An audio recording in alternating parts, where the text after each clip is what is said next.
ಅರಸ ಕೇಳ ಚಂಪಕಾಪುರದರಸು ಹಂಸಧ್ವಜ ನೃಪಾಲನೋ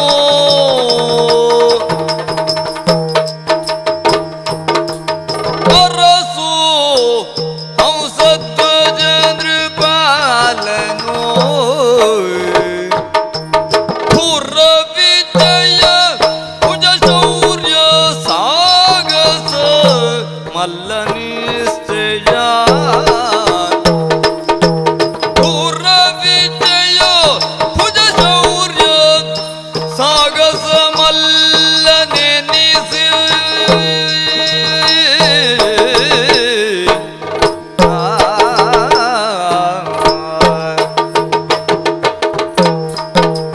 ಪುರ ವಿಜಯ ಭುಜ ಶೌರ್ಯ ಸಾಗಸ ಮಲ್ಲ ನೆನೆಸಿ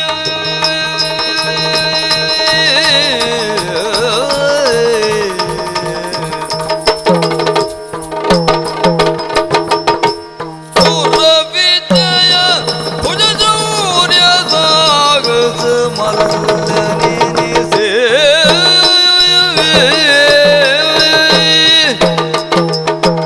ಹೊಳಿರೆ ಪರಾಕ್ರಮ ಕಂಠೀರವ ಅಲ್ಲಿರಲಯ್ಯ ಇರುವಂತ ಸ್ಥಳ ಚಂಪಕ ನಾಡಿಗೆ ಯಾರೆಂದು ಕೇಳಿದ್ದೀರಿ? ಹಂಸಧ್ವಜ ಮಹಾರಾಜರಿಂದ ನಾವೇ ಅಂದುಕೊಳ್ಳಬಹುದು. ಬಂದಂತಹ ಕಾರ್ಯ ಇದು ನಮ್ಮ ನಿತ್ಯ ಪದ್ಧತಿ. ಹ. ಸಕಾಲದಲ್ಲಿ ಒಡ್ಡೋಲಗವನ್ನು ಕೊಟ್ಟಿದ್ದಾಗಿದೆ. ಹರಿಯ ಅರ್ಚನೆ ಭಜನೆ ಇತ್ಯಾದಿಗಳಿಂದ ನಾವು ಧನ್ಯರಾಗಿದ್ದೇವೆ. ಕಾಲಕ್ಕೆ ಬಂದು ಒಡ್ಡೋಲಗ ಕೊಟ್ಟಿದ್ದೇವೆ. ಹ. ನೋಡೋಣ ವಿಶೇಷ ಇದ್ರೆ. ಕುಂತಿಸುತನತ್ವನ ಜಮಾಜಿಯ ನಿಂತು ನೋಡುತ್ತ ಜನರು ಭೂಕಾಂತನಲ್ಲಿಗೆ ಬಂದು ಭಿನ್ನಯಿಸಿದರು ವಿಧ ವಿಧದಿ ಒಡೆಯ ನಮೋ ನಮಃ. ಶುಭವಾಗಲಿ ಎದ್ದೇಳು. ನಿಮ್ಮ ಅಪ್ಪಣೆಯಂತೆ ದ್ವಾರವನ್ನ ಕಾದುಕೊಂಡಿದ್ದವ ಒಡೆಯ ನಾನು. ಅಲ್ಲಿರಬೇಕಾದ ಹೊತ್ತು ಹ ಇಲ್ಲಿಗೆ ಬಂದಿದ್ದೀಯಲ್ಲ, ಹೌದು ಒಡೆಯ. ಏನು? ಇವತ್ತು ದ್ವಾರದಲ್ಲಿರುವಾಗ ಸಿಂಧು ಘೋಷದಿಂದ ಜನ ವೃಂದ ಬರುವುದು ಕಂಡೆ. ಹೌದಾ? ಹೌದು, ಅಷ್ಟೇ ಅಲ್ಲ, ಅದ್ರ ಒಟ್ಟಿಗೆ ಅವರು ಆ ಕಡೆ ಘೋಷಣೆ ಮಾಡುವಾಗ ಅಲಂಕಾರದಿಂದ ಓಡಿ ಬರುವ ಕುದುರೆ ಒಂದನ್ನು ಕಂಡೆ. ಇದು ಎರಡನ್ನ ಕಂಡೆ ನನಗೆ ಏನಾಯ್ತು? ಆಶ್ಚರ್ಯವೂ ಆಯ್ತು, ಚೋದಿಗೂ ಆಯ್ತು. ವಿಷಯ ಅಂಥದ್ದೇ ಹೌದು. ಹಾಗಾದಾಗ ಅದು ಏನು ಅಂತ ತಿಳ್ಕೊಳ್ಳಿಕ್ಕೆ ಮುಂದಾದಾಗ ಏನಾಯ್ತು? ವಿಷಯ ಗೊತ್ತಾಯ್ತು. ಏನು ತಿಳಿದೆ? ಆನೆಪುರದ ದೊರೆ ಪ್ರಖ್ಯಾತ ಆನೆಪುರದ ದೊರೆ ಪ್ರಖ್ಯಾತ ಆನೆಪುರದ ದೊರೆ ಪ್ರಖ್ಯಾತ ತಾನೇ ಧರ್ಮಪ್ಪನೆಂಬಾತ ತಾನೇ ಧರ್ಮಪ್ಪನೆಂಬಾತ ಏನು ನೆಂಬೆವ ಭೂಪನ ಕಡೆ ಮಗ ಸೇನೆ ಬಂದು ನಮ್ಮ ತಾಣವ ಮುತ್ತಿತು. ಆಮೇಲೆ ವಿಷಯ ಗೊತ್ತಾಯ್ತು. ಈ ವರ್ತಮಾನ ಕಾಲದಲ್ಲಿ ಆಸ್ತಿ ನಾಸ್ತಿ ಎನ್ನುವಂತ ಒಂದು ರಾಜ್ಯ ಯಾರು ಹೇಳಿದ್ರು? ಇದು ಹಸ್ತಿನಾವತಿ. ಹಾ, ಅಲ್ಲಿ ಆ ವರ್ತಮಾನ ಕಾಲದ ಅಧಿಕಾರಿ ಧರ್ಮರಾಜನಂತೆ. ಬಲ್ಲೆವು ನಾವು. ಆ ಧರ್ಮರಾಯನಿಗೆ ಸಂಬಂಧಪಟ್ಟ ಸೇನೆ ಅದು ಅನ್ನೋದು ಗೊತ್ತಾಯ್ತು. ಯಾಕೆ, ಏನು ತಿಳಿದೆಯೋ ವಿಚಾರ? ಆ ವಿಷಯ ಏನು ಅಂತ ಗೊತ್ತಾಗ್ಲಿಲ್ಲ. ಸೇನೆ ಉಂಟು, ಹಾಗಿದ್ರೆ ಕುದುರೆಯು ಅಂತ ಕೇಳಿದಾಗ ಕುದುರೆಯು ಈ ಸೇನೆಗೆ ಸಂಬಂಧ ಉಂಟು ಅಂತಂದ್ರು ಅವರು. ಹಾಗಿದ್ರೆ ಸೇನೆಯಲ್ಲಿ ಕುದುರೆಗಳು ಇರುತ್ತವೆ. ಹೌದು, ಒಂದೇ ಪ್ರತ್ಯೇಕ ಕುದುರೆಯನ್ನು ಗುರುತಿಸಿ ಕೇಳಿದ್ದೀಯೆ. ಹೌದು. ಹಾಗಿದ್ರೆ ಅದು ಸೇನೆಯಲ್ಲಿ ಬೇರೆ ಕುದುರೆ ಉಂಟು, ಅದು ಇದು ಬೇರೆ ಉಂಟು. ಹಾಗಿರುವಾಗ ಸೇನೆ ಬಂತು, ಕುದುರೆಗೆ ಅದಕ್ಕೆ ಸಂಬಂಧ ಉಂಟು ಅಂತ ಆದ್ರೆ ಸೇನೆಗೊಬ್ಬ ಸೇನಾ ನಾಯಕ ಅಂತ ಬಂದಿರ್ಬೇಕಲ್ಲ. ಅಲ್ಲದೇ ಇದ್ರೆ ಸೈನಿಕರ ಒಂದು ಸಮೂಹ ಮಾತ್ರ ಆಗ್ತದೆ. ಹೌದು. ಆಗ ಕೇಳ್ದೆ, ಹಾಗಿದ್ರೆ ಸೇನಾ ನಾಯಕನಾಗಿ ಯಾರು ಧರ್ಮರಾಜ ಬಂದ ಅಂತ ಕೇಳ್ದೆ. ಧರ್ಮರಾಯ ಬರ್ಲಿಲ್ಲಂತೆ. ಧರ್ಮರಾಯ ಬರಲಿಲ್ಲ. ಹಾಗಿದ್ರೆ ಹಾಗಂತ ಒಬ್ಬ ಬಂದಿದ್ದಾನೆ. ಯಾರಂತೆ? ತಮ್ಮ ಅರ್ಜುನಪ್ಪನಂತೆ. ತಮ್ಮ ಅರ್ಜುನಪ್ಪನಂತೆ ಹೊಮ್ಮಿನ ಬರಿಬ್ಬರ್ ಮುಂತೆ. ತಮ್ಮ ಅರ್ಜುನಪ್ಪನಂತೆ ಹೊಮ್ಮಿನ ಬರಿಬ್ಬರ್ ಮುಂತೆ. ಶರ್ಮೆ ನೋಡ್ಪೆವ ಒಮ್ಮೆ ಗೆಲುತ್ತ ಬರ.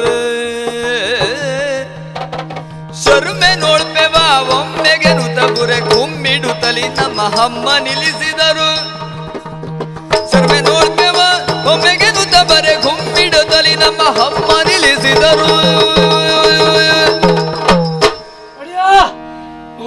ಬಂದವರು ಯಾರು ಅಂತ ಕೇಳಿದಾಗ ಧರ್ಮರಾಯ ಭೀಮನಿಗೆ ತಮ್ಮನು, ಸಕಲ ಕುಲದೇವರಿಗೆ ಅಣ್ಣನು, ಯಾರ ನಕುಲ ಸಹದೇವರಿಗೆ ಅಣ್ಣನು ಆದಂತಹ, ಅಷ್ಟೇ ಅಲ್ಲ ಈಶ್ವರನಿಂದ ಪಾಕುಪತಾಸ್ತ್ರವನ್ನು ಪಡೆದಂತಹ, ಪಾಶುಪತಾಸ್ತ್ರ ಅದನ್ನೇ ಪಡೆದಂತಹ ಅರ್ಜುನ ಸೇನಾ ನಾಯಕನಾಗಿ ಬಂದಿದ್ದಾನೆ. ಅವ ಬಂದಿದ್ದಾನಂತೆ ಒಡೆಯ. ಅವ ಬಂದದ್ದಷ್ಟೇ ಅಲ್ಲ, ಹೊಮ್ಮಿನವರು ಅಲ್ಲಿ ಇದ್ದಾರೆ. ಸೈನಿಕರು ಅಂದ್ರೆ ಹಮ್ಮಿನವರು, ಆದ್ರೆ ನೀವು ಪ್ರತ್ಯೇಕವಾಗಿ ಗುರುತಿಸುತ್ತೀರಿ ಹೇಗೆ? ಅದು ನನ್ನ ದಮ್ಮಿಳಿದ ಮೇಲೆ ಹೊಮ್ಮನವರು ಅಂತ ಗೊತ್ತಾದ. ಏನಾಯ್ತು? ಹಿಂದೆ ಬಡಿದು ಕೊಟ್ಟಿ ಸಂದ ಕೊಳಚೂರು. ಹೌದು, ಆ ರೀತಿಯವರು ಹೊಡೆದಾಗ್ಲೇ ಇವರು ಹಮ್ಮಿನವರು ಅಂತ ಅರ್ಥ ಮಾಡ್ಕೊಂಡದ್ದು ಒಡೆಯ. ಆದ್ರೆ ಅವರು ಬಂದದ್ದು ಯಾಕೆ ಏನು ಅನ್ನುವುದು ಮುಖ್ಯ ಅಲ್ಲ. ಅವರು ಒಳಗೆ ಬರುವುದಕ್ಕಿಂತ ಪೂರ್ವದಲ್ಲಿ ಕುದುರೆ ಬಂತು, ಅದಕ್ಕೆ ಸಂಬಂಧಪಟ್ಟು ಇಷ್ಟ ಆಯ್ತು ಅಂತ ಆದ್ರೆ ಅವ್ರು ಯಾಕೆ ಬಂದಿದ್ದಾರೆ ಅನ್ನೋದು ನಾವೇ ತಿಳ್ಕೊಂಡು ಅವ್ರು ಒಳಗೆ ಬರುವುದ್ರೊಳಗೆ ಕೇಳತನ್ನ ಕೊಟ್ಟು ಕಳಿಸುವುದೇ ಒಳ್ಳೇದಲ್ವಾ ಒಡೆಯ? ಬಡಿದ ಕ್ಷಣ ಕೇಳಿದ್ದೇನು ಎಂಬುದರ ಅರ್ಥ ಆಗುವುದಿಲ್ಲ. ಕುದುರೆಯ ಕೇಂದ್ರ ಸ್ಥಾನದಲ್ಲಿದೆ, ಆಕರ್ಷಕವಾದಂತ ಸ್ಥಿತಿಯಲ್ಲಿದೆ ಅಂತ ಆದ್ರೆ ಕುದುರೆಯನ್ನು ಸರಿಯಾಗಿ ಅವಲೋಕಿಸಿದ್ದೀರಾ? ನೋಡಿದ್ದೇನೆ. ಹೇಗುಂಟು? ಮೈ ಮೇಲೆಲ್ಲ ಅಲಂಕಾರ ಆಗಿ ಉಂಟು, ಬಂಗಾರದಿಂದ. ಅಷ್ಟೇ ಅಲ್ಲ, ಹಣೆ ಪೀತಾಂಬರ ಚಿನ್ನ ಆಭರಣಗಳಿಂದ ಅಲಂಕೃತವಾದ ಕುದುರೆ ಉಂಟು. ಹಣೆ ಮೇಲೆ ಒಂದು ಫಲಕ ಉಂಟು. ಇಷ್ಟೆಲ್ಲ ವ್ಯವಸ್ಥಿತವಾದ ಕುದುರೆ ಹೊಡೆಯೋದು ಇಷ್ಟು ಉಂಟಲ್ವ? ಹೌದು. ಹಾಗಿದ್ರೆ ಒಂದು ಕೆಲಸ ಮಾಡಿ, ಏನು? ನೇರವಾಗಿ ಹೋಗಿ ಆ ಕುದುರೆಯನ್ನ ಲಾಯದಲ್ಲಿ ಬಂಧಿಸಿ. ಮಾತ್ರ ಅಲ್ಲ, ಅದ್ರ ಹಣೆ ಮೇಲೆ ಒಂದು ಲೇಖನ ಉಂಟು ಅಂತ ಹೇಳಿದ್ಯಲ್ಲ, ಹೌದು, ಅದನ್ನ ಬಿಡಿಸಿಕೊಂಡು ತನ್ನಿ. ಬರುವಾಗ ನೀನೊಬ್ಬನೇ ತಂದ್ರಲ್ಲ, ನಮ್ಮ ಮಂತ್ರಿಗಳಿದ್ದಾರಲ್ಲ, ಸುಮತಿ ಪ್ರಮತಿಗಳು, ಆ ಹಿರಿಯ ಮಂತ್ರಿಯಲ್ಲಿ ಆ ಲೇಖನವನ್ನು ಕೊಟ್ಟು ಇಲ್ಲಿಗೆ ಕಳುಹಿಸಿ.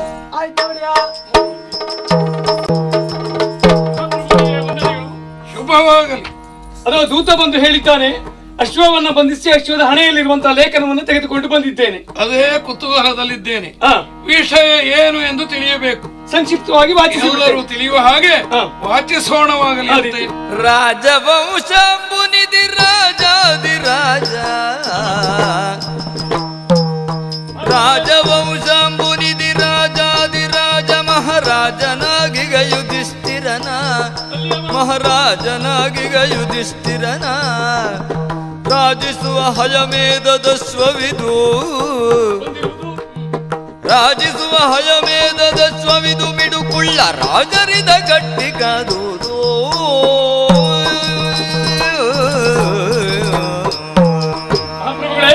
ಮಂತ್ರಿವರ್ಯ, ಲೇಖನದಲ್ಲಿ ಈ ವಿಶ್ವದಲ್ಲಿಯೇ ನಾಯಕನೆನಿಸಿಕೊಂಡಿರುವಂತಹ ಆ ಬ್ರಹ್ಮನಿಂದಲೂ ದೇವತೆಗಳಿಂದಲೂ ಅಷ್ಟೇ ಮನುಕುಲದವರೆಲ್ಲವರಿಂದಲೂ ಹೊಂದಿಸಿಕೊಳ್ಳತಕ್ಕಂತಹ ಶ್ರೀಕೃಷ್ಣ ಎನ್ನುವ ಅವನ ರಕ್ಷಣೆಗೆ ಒಳಪಟ್ಟಿರುವಂತಹ ಪಾಂಡವರಲ್ಲಿ ಹಿರಿಯನಾದ ಧರ್ಮಶ್ರೇಷ್ಠ, ಅವನಿಂದ ಪೂಜಿಸಲ್ಬಿಟ್ಟಂತಹ ಯಜ್ಞಾಶ್ವವಿದು. ಅಶ್ವದ ಪರಿಚಯ ಆಯಿತು. ಹೌದೌದು. ಹಾಗಿದ್ರೆ ಕೇವಲ ಪರಿಚಯಕ್ಕೆ ಮಾತ್ರ ಲೇಖನವ, ಮುಂದೇನಾದ್ರೂ ವಿಷಯ ಉಂಟು? ಮುಂದೆ ಉಂಟು. ಏನಂತೆ? ಈ ಯಜ್ಞಾಶ್ವವನ್ನು ಪೂಜಿಸಿ ಬಿಟ್ಟಿದ್ದಾರೆ. ಪೂಜಿಸಿ ಬಿಟ್ಟಂತ ಯಜ್ಞಾಶ್ವವನ್ನ ಯಾರಾದ್ರೂ ಪರಾಕ್ರಮಯುತವರು ಬಂಧಿಸಿ ಕಟ್ಟಬೇಕಂತೆ. ಆಮೇಲೆ ಅವರಲ್ಲಿ ಹೋರಾಟ ಮಾಡಬೇಕು. ಹೋರಾಟ ಮಾಡ್ಲಿಕ್ಕೆ ಆಗುವುದಿಲ್ಲ ಅಂತ ಆದ್ರೆ ಬಂದವರಿಗೆ ಕಪ್ಪ ಕಾಣಿಕೆ ಕೊಟ್ಟು ಕಳಿಸಬೇಕು. ಬಂದವ ಧರ್ಮಶ್ರೇಷ್ಠನ ತಮ್ಮ ಅರ್ಜುನ ಸೇನಾ ನೇತಾರನಾಗಿ ಬಂದಿದ್ದಾನೆ. ಇದು ಲೇಖನದ ಮತಿತಾರ್ಥ. ಇಂತು ಹಯದ ಪಣೆಯ ಪಟ್ಟೆಲಿಗಿದವನು, ಇಂತು ಹೊಯದ ಪಣೆಯ ಪಟ್ಟೆಲಿಗಿದವನು, ಭೂಕಾಂತ ಹಂಸಧ್ವಜನು ಕೇಳಿ ಸಂತಸವ ತಾಳ್ದು ಸಭ್ಯಸ್ಥರಾಗಿಗ ತನ್ನ ಮಂತ್ರಿಗಳಿಗೆಂದ ಮುದ ತಾಳಿ.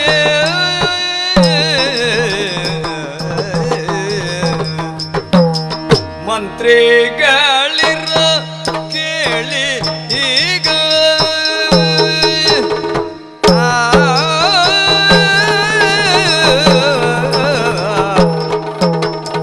ಮಂತ್ರಿಗಳಿರ ಕೇಳಿರೀಗ,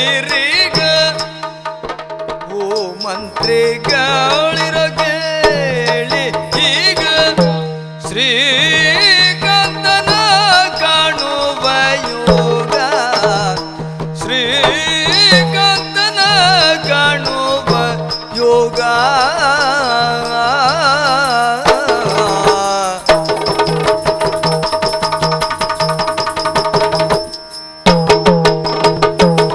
ಯೋಗ ಬಂತು ಮತ್ಪುಣ್ಯವ ಏನೆಂಬೆ ಒಗಿಲದೆ ಕಾಣುವ ಯೋಗ ಬಂತು ಮತ್ಪುಣ್ಯವ ಏನೆಂಬೆ ಒಗಿಲದಿ ಏನೆಂಬೆ ಒಗಿಲದಿ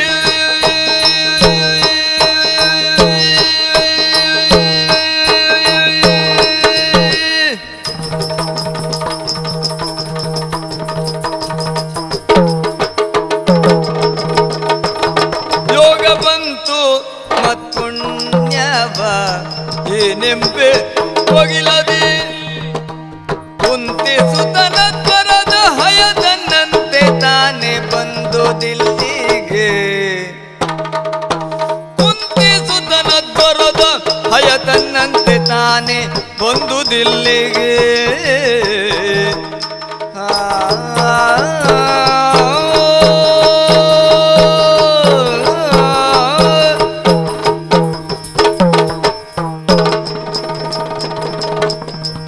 ಮಂತ್ರಿಗಳಿರ ಕೇಳಿರೀಗ ಶ್ರೀಕಾಂತನ ಕಾಣುವ ಯೋಗ ಮಹಾಪ್ರಭುಗಳೇ, ಸಂತೋಷವಾಗಿದೆ, ಬಹಳ ಸಂತೋಷವಾಗಿದೆ. ಯಾಕೋ ಅನಿರೀಕ್ಷಿತವಾಗಿ ನಾವು ಬಯಸದ್ದು ನಮ್ಮ ಪ್ರಯತ್ನ ಇಲ್ಲದೆ ಬರ್ತದೆ ಅಂತಾದ್ರೆ ಅದನ್ನೇ ಯೋಗ ಅಂತ ಕರೆಯುವುದು. ಯಾವುದದು? ಸುಯೋಗ ಅಂತಲೇ ಹೇಳಬೇಕು. 4 ಕಾಲಿನ ಹರಿ ಬಂದಿದೆ ನಮ್ಮ ನಾಡಿಗೆ. ಅದರ ಅರ್ಥ ಏನು?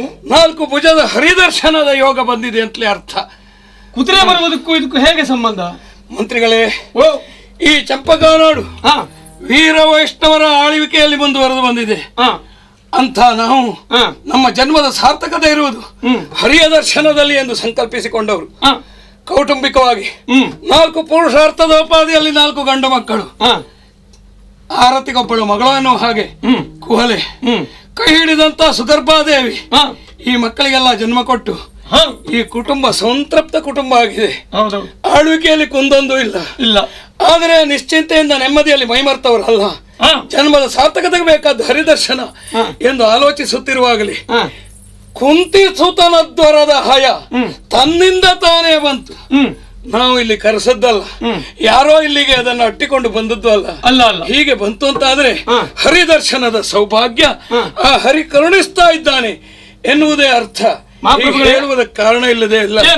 ಯಾಕೆಂದ್ರೆ ಪಾಂಡುತನಯರ ಹರಿಭವನು ಕರದಂಡ ದಳಾಕ್ಷ ಪೊತ್ತಿರುವ ಇದು ಲೋಕವಿಶ್ರುತವಾದಂತಹ ಸತ್ಯ. ಆದ್ದರಿಂದ ಈ ಪಾಂಡುತನಯರ ಈ ಕುದುರೆ ಬಂತು ಅಂತಾದ್ರೆ ಕುದುರೆಯ ಕಟ್ಟಿ ಕಾಹುರದಿ ಪಾರ್ಥಗಿದಿರಾಗಿ ಸೆಣಸಿ ಅವನನ್ನ ಅಯ್ಯೋ ಎಂದು ದರೆಗೊರಗುವಂತೆ ಮಾಡಿದೆವು ಅಂತಾದ್ರೆ ಕರು ಅಂಬಾ ಎಂದು ಗೋಡಿಟ್ಟಾಗ ತಾಯಿದೇನು ಓಡಿ ಬರುವಂತೆ, ಮಗು ಅಮ್ಮ ಎಂದು ಕಣ್ಣೀರು ಮಿಡಿದಾಗ ತಾಯಿಯಾದವಳು ಮಗನೇ ಎಂದು ವಾತ್ಸಲ್ಯಕ್ಕಿ ಬರುವಂತೆ, ಧಾವಿಸಿ ಬರುವಂತೆ ಪಾಂಡವರ ಮೊರ ಕೇಳಿದಾಗ ಹರಿ ಎಲ್ಲೇ ಇದ್ರು ಇಲ್ಲಿಗೆ ಬರ್ತಾನೆ ಎನ್ನುವುದೇ ಅರ್ಥ.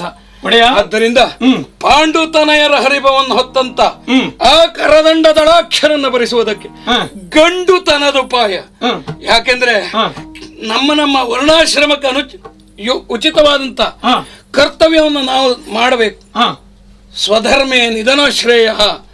ಕ್ಷತ್ರಿಯನಾದವನು ದೇರ್ಪೂಜೆ ಮಾಡ್ತೇನೆ ಅಂತ ಕುಳಿತುಕೊಂಡು ರಕ್ಷಣೆ ಕಾರ್ಯವನ್ನ ಕೈ ಬಿಡುವುದಲ್ಲ.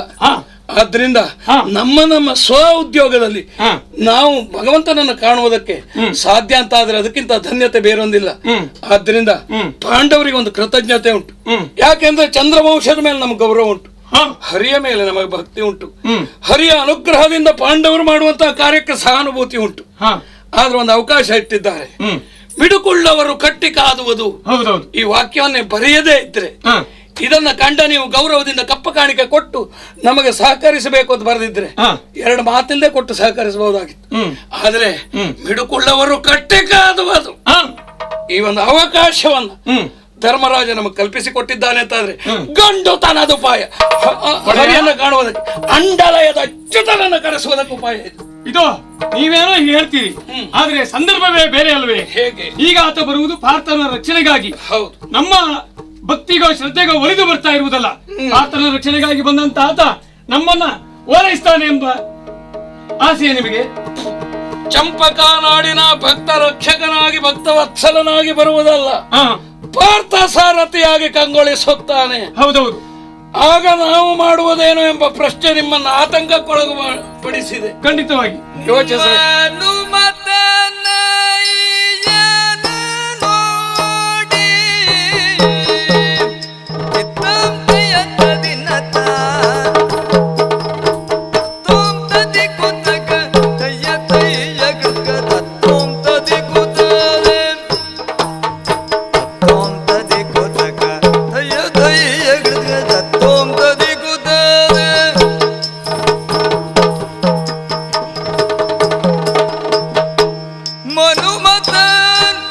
ಅಯ್ಯನ ನೋಡಿ ಮನುಮತನೈಜನ ನೋಡಿ ತನು ಮನವ ಸಮರ್ಪಣೆ ಮಾಡಿ, ತನು ಮನವ ಸಮರ್ಪಣೆ ಮಾಡಿ, ಸಮರ್ಪಣೆ ಮಾಡಿ, ಸಮರ್ಪಣೆ ಮಾಡಿ,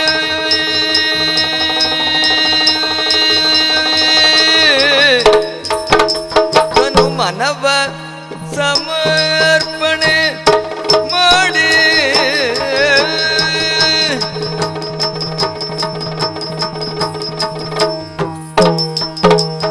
ಜನುಮ ಸಾರ್ಥಕಗೈದು ಜನನ ಮೃತ್ಯುವ ಗೆಲ್ದು, ಜನುಮ ಸಾರ್ಥಕಗೈದು ಜನನ ಮೃತ್ಯುವ ಗೆಲ್ದು, ಅನುಪಮದ ಕೈವಲ್ಯವನು ನ ಅನುಸದಿರುದಿ ಕ್ಷಣದಿ ಪಡೆವೇನು, ಅನುಪಮದ ಕೈವಲ್ಯವನು ನ ಅನುಸರಿಸುತ್ತಿ ಕ್ಷಣದಿ ಪಡೆವೆ.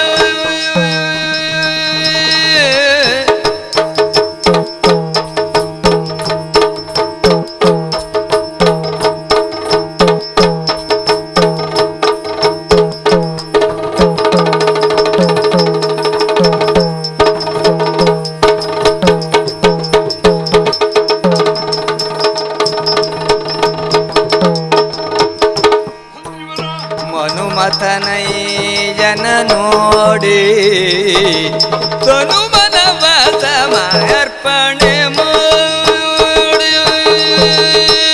ಮಂತ್ರಿವರ ಪ್ರಭು, ಸಹಜ ಪ್ರಶ್ನೆ. ಆದ್ರೆ ಮಾಡುವುದೇನು?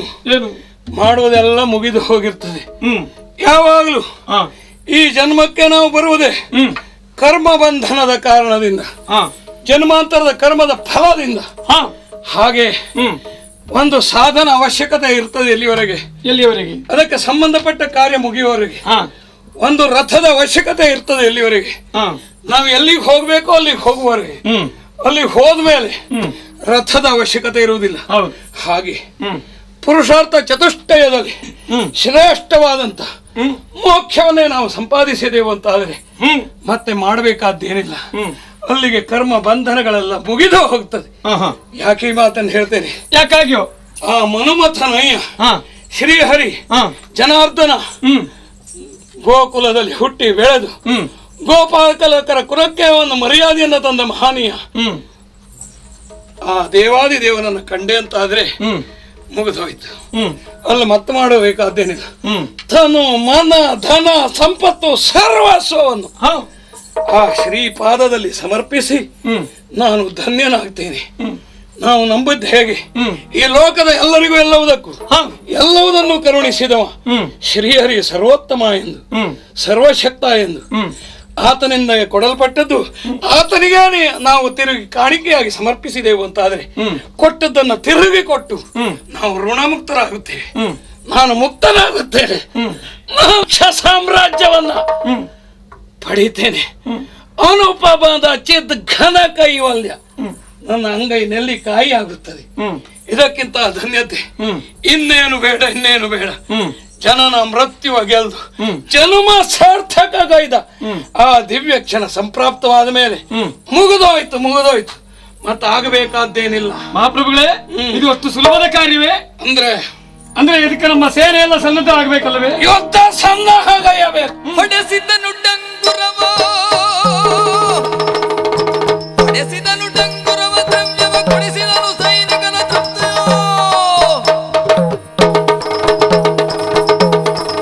ತೃಪ್ತಿಯ ಬಳಸಿದನು ಬೇಗವರ ಯುದ್ಧ ಕೆರಳೈರೆಂದು ಡಂಗುರವನ್ನು ಹೊಡೆಸಬೇಕು. ಏನೆಂದು? ಊರುಗಳಲ್ಲಿ ಕೇರುಗಳಲ್ಲಿ ಮೂಲೆಗಳಲ್ಲಿ ಎಲ್ಲ ಸ್ಪಷ್ಟವಾಗಿ ಗೊತ್ತಾಗಬೇಕು. ಏನೆಂದು? ಪವಿತ್ರವಾದಂತಹ ರಣಯಜ್ಞ, ಮನುಷ್ಯ ಜನ್ಮದ ಸಾರ್ಥಕತೆಯನ್ನು ಸಾಧಿಸಿಕೊಳ್ಳುವಂತಹ ಯಜ್ಞ, ಶ್ರೀಹರಿಯ ದಿವ್ಯಾನುಗ್ರಹವನ್ನ ದಿವ್ಯ ದರ್ಶನವನ್ನು ಪಡೆಯುವಂತಹ ಯಜ್ಞ. ಇದರಲ್ಲಿ ಎಲ್ಲರೂ ಸಕ್ರಿಯವಾಗಿ ಪಾಲ್ಗೊಳ್ಬೇಕು. 61 ವರ್ಷದವರು ಮೇಲಿನವರು ಬೇಡ, 16 ವರ್ಷದ ಕೆಳಗಿನವರು ಬೇಡ, 6 ಒಂದೇ ಇರಲಿ, ಆಚೆ ಈಚೆ ಮಧ್ಯದವರು ಯಾರು ಬಿಡಬಾರ್ದು. ಹೆಂಗಳಿಯರಿಗೆ ಆಗ್ರಹ ಇಲ್ಲ. ಮತ್ತೆ ಯಾರಾದ್ರೂ ರೋಗ ರುಜಿನಗಳಿಂದ ಬಾಧಿತರಾದ್ರೆ ಅವರು ಬರಬೇಕು ಅಂತಿಲ್ಲ. ಈ ಯಾವ ಬಾಧಕವೂ ಇಲ್ಲದೆ ಇದ್ದವರು ಬರದೆ ತಪ್ಪಿಸಿಕೊಳ್ಳುವ ಹಾಗಿಲ್ಲ. ಪ್ರತಿಯೊಬ್ಬರು ಧೀರ ಯೋಧರಾಗಿ ಈ ರಣ ಯಜ್ಞದಲ್ಲಿ ಸಕ್ರಿಯವಾಗಿ ಪಾಲ್ಗಾರರಾಗಬೇಕು. ಹಾಗೊಮ್ಮೆ ತಿಳಿಸಬೇಕು. ತಪ್ಪಿದರೆ ಮತ್ತೆ ಕೇಳು, ತಪ್ಪ ತೈಲ ಕಟಾಹದಲ್ಲಿ ಅಂತವರನ್ನು ನೂಕಿಸಿ ಸುಡಿಸುತ್ತೇನೆ. ಜನ್ಮ ಸಾರ್ಥಕತೆ ಈ ಕ್ಷಣಕ್ಕೆ ಅವರು ಅನುವಾಗಿ ಬರುವುದಿಲ್ಲ ಅಂತ ಆದ್ರೆ ಮನುಷ್ಯ ಜನ್ಮಕ್ಕೆ ಅವರು ಅನರ್ಹರು ಅಂತ ಘೋರ ಕ್ರೂರ ಶಿಕ್ಷೆ ಯಾರೇ ಆಗಲಿ ಅವರಿಗೆ ಇದು ರಾಜಾಜ್ಞೆ ಎನ್ನುವುದನ್ನು ಬೋಧಿಸಬೇಕು. ಆದೀತು ಮಹಾಪ್ರಭುಗಳೇ, ಇಲ್ಲಿಗೆ ಮುಗಿತೆ. ಅನೇಕರು ನಮ್ಮ ಘೋಷಣೆಯನ್ನು ಕೇಳಿದವರು ಬರ್ತಾ ಇದ್ದಾರೆ. ಅನೇಕರು ಬಂದಿದ್ದಾರೆ. ನೆರೆದಿರುವ ಸಭೆಯನ್ನೆಲ್ಲ ಅವಲೋಕಿಸುವಾಗ ನಾನೆಷ್ಟು ಉತ್ಸಾಹಿತನಾಗಿದ್ದೇನೋ ಅದಕ್ಕೂ ಹೆಚ್ಚಿನ ಉತ್ಸಾಹವನ್ನು ಎಲ್ಲರೂ ತೋರ್ತಾ ಇದ್ದಾರೆ. ಆದ್ರೆ ನೆರೆದಿರುವ ಸಭೆಯಲ್ಲಿ ನನ್ನ ಮಗ ಸುಧನ್ವ ಕಾಣ್ತಾ ಇಲ್ವಲ್ಲ. ನಾನು ಆಲೋಚಿಸಿದ್ದೇನು, ಈ ನಮ್ಮ ಸೇನೆಯ ನೇತಾರನಾಗಿ ನನ್ನ ಕಲ್ಪನೆಯನ್ನು, ನನ್ನ ಕನಸನ್ನು ಸಾಕಾರಗೊಳಿಸುವ ಚೈತನ್ಯ ಇದ್ರೆ ನನ್ನ ಮಗನಾದಂತಹ ಸುಧನ್ವನಲ್ಲಿ ಎಂದು. ಸುಧನ್ವ ಅರ್ಜುನರಿಗೆ ಯುದ್ಧ ಅಲ್ಲ, ಹಂಸಧ್ವಜನ ಪ್ರತಿನಿಧಿಯಾಗಿ ಸುಧನ್ವನ ಅರ್ಜುನನೊಡನೆ ಹೋರಾಡುವಂತಹದ್ದು. ಅಂತ ಯೋಗ್ಯತೆಯನ್ನ ಸಮರ್ಪಕವಾಗಿ ಪ್ರಕಟಿಸಬಲ್ಲ ಸುಧನ್ವನನ್ನು ನಾನು ಕಾಣ್ತಾ ಇಲ್ಲ. ನಾನು ಅವನಿಗೆ ಹೇಳಬೇಕು, ನಿನ್ನ ಬಹಿರಂಗದ ಗುರಿ ನರನಿಗಿರಲಿ, ಅಂತರಂಗದ ಗುರಿ ನರತ್ವದ ಆಚೆಗಿರುವ ನಾರಾಯಣನೇ ಆಗಿರಲಿ, ಲಕ್ಷ್ಯವಾಗಿರಲಿ. ಈ ಬೋಧನೆಯೊಂದಿಗೆ ಈ ನನ್ನ ಕನಸನ್ನು ಸಾಕಾರಗೊಳಿಸಿಕೊಳ್ಳುವಂತ ಕರ್ತವ್ಯದ ಭಾರವನ್ನು ಅವನ ತಲೆ ಮೇಲಿಡಬೇಕು. ಸುಧನ್ವನನ್ನು ಬರ ಹೇಳಿ.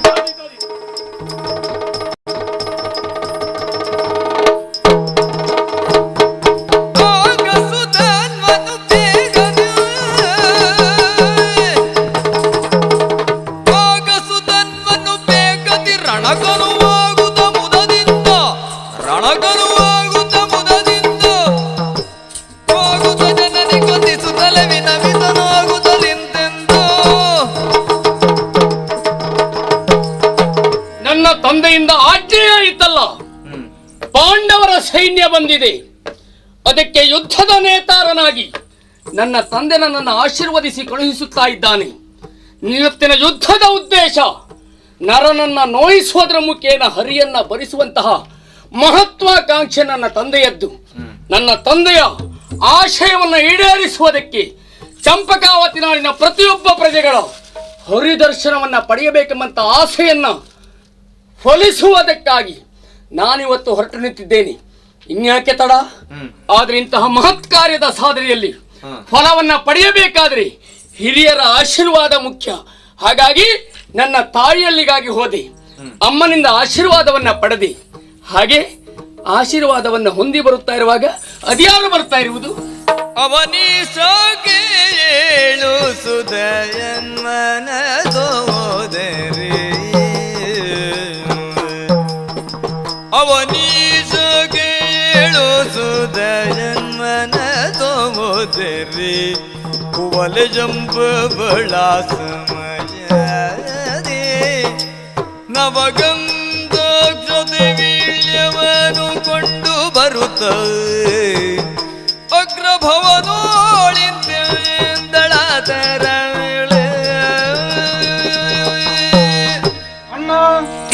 ಓಡೋಡಿ ಬರ್ತಾ ಇದ್ದೇನೆ. ನನ್ನ ಎಲ್ಲಿ ನೀನು ತಪ್ಪಿ ಹೋಗ್ತೀಯೋ ಎನ್ನುವ ಆ ಅವಸರದಲ್ಲಿ ಅಣ್ಣ ಅಣ್ಣ ಅಣ್ಣ ಎನ್ನುವುದಾಗಿ ಕರೆಯುತ್ತಾ ಬರ್ತಾ ಇದ್ದೇನೆ. ನಿಂತೆ ಎಲ್ಲ ಹೌದು, ಬರುವುದಕ್ಕೆ ಕಾರಣ ಉಂಟು. ಯಾಕೆ ತಂಗಿ? ವಿಷಯ ತಿಳಿದೆ ನಾನು. ಏನನ್ನ? ನೀನು ಎಲ್ಲಿಗೆ ಹೊರಟಿದ್ದೀಯಾ ಎನ್ನುವುದನ್ನ ತಿಳಿದು ಬಂದೆ ನಾನು. ಓಹೋ, ಯುದ್ಧಕ್ಕೆ ಹೊರಟಿದ್ದೀಯಂತೆ ಹೌದು ಅಲ್ವಾ? ಪಾಂಡವರು ಬಿಟ್ಟಂತ ಯಾಗದ ಕುದುರೆಯನ್ನ ನಮ್ಮ ತಂದೆಯವರು ಕಟ್ಟಿದ್ದಾರಂತೆ. ಹೌದು, ಯುದ್ಧಕ್ಕೆ ಹೊರಟಿದ್ದೀಯಂತೆ. ಅದಕ್ಕಾಗಿ ಬಂದೆ ಅಂದ್ರೆ ಏನೋ ಕಾರಣ ಇರ್ಲೇಬೇಕಲ್ಲ. ಯುದ್ಧಕ್ಕೆ ಹೋಗುವುದಕ್ಕಲ್ಲ, ಮತ್ತೆ ಒಂದು ವಿಚಾರವನ್ನ ಹೇಳುವುದಕ್ಕೆ. ಏನು ತಂಗಿ? ಅಣ್ಣ ಕೇಳ ಚ್ಯುತಾರ್ಜುನರಿಗೆ ಇದಿರಾಗೆ. ಅಣ್ಣ ಕೇಳ ಚ್ಯುತಾರ್ಜುನರಿಗೆ ಇದಿರಾಗಿ ಬೆನ್ನ ತೋರುತ್ತ ಹಿಮ್ಮೆಟ್ಟಿದರೆ. ಅಣ್ಣ ಬೆನ್ನ ತೋರುತ್ತ ಹಿಮ್ಮೆಟ್ಟಿದರೆ.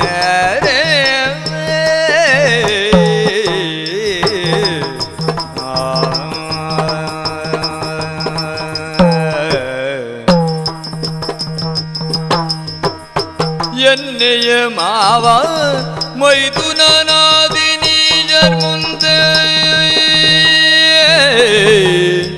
ಎನ್ನೆಯ ಮಾವ ಮೈದುನನಾದಿನೀಜರ್ ಮುಂದೆ ಇನ್ನೆಂತು ತಲೆ ಎತ್ತಿ ನಡುವೆ. ಅಣ್ಣ ಇನ್ನೆಂತು ತಲೆ ಎತ್ತಿ ನಡುವೆ.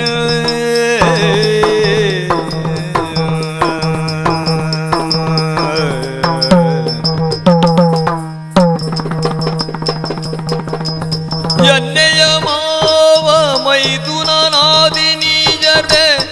ಇನ್ನೆಂತು ತಲೆ ಎತ್ತಿ ನಡುವೆ. ಹಾಗಿದ್ರೆ ಯುದ್ಧಕ್ಕೆ ಹೊರಟಿರುವಂತ ನಿನ್ನನ್ನ ಕಾಣುವುದಕ್ಕೆ ಬಂದಿದ್ದೇನೆ. ಬಲವಾದಂತ ಒಂದು ಕಾರಣ ಉಂಟು. ನಾನು ಬರ್ತೇನೆ ಅಂತ ಹೇಳುವುದಕ್ಕ ಅಲ್ಲ, ನಾನು ಬರ್ತೇನೆ ಅಂತ ಹೇಳುವುದಕ್ಕಲ್ಲ, ಹೋಗುವಂತ ನಿನ್ನಲ್ಲಿ ಒಂದು ವಿಚಾರವನ್ನ ಹೇಳುವುದಕ್ಕೆ. ನೀನು ಹೊರಟಿರುವುದು ಎಲ್ಲಿಗೆ? ಯುದ್ಧಕ್ಕೆ. ಆ ಪಾರ್ಥನೊಟ್ಟಿಗೆ ಯುದ್ಧಕ್ಕೆ. ಹೌದು, ದಶನಾಮಗಳನ್ನ ಹೊತ್ತಂತ ಪಾರ್ಥನೊಂದಿಗೆ ಯುದ್ಧಕ್ಕಾಗಿ ಹೊರಟಿದ್ದೀಯಾ? ಆತನೇನು ಸಾಮಾನ್ಯದವನೇ ಅಲ್ವಾ?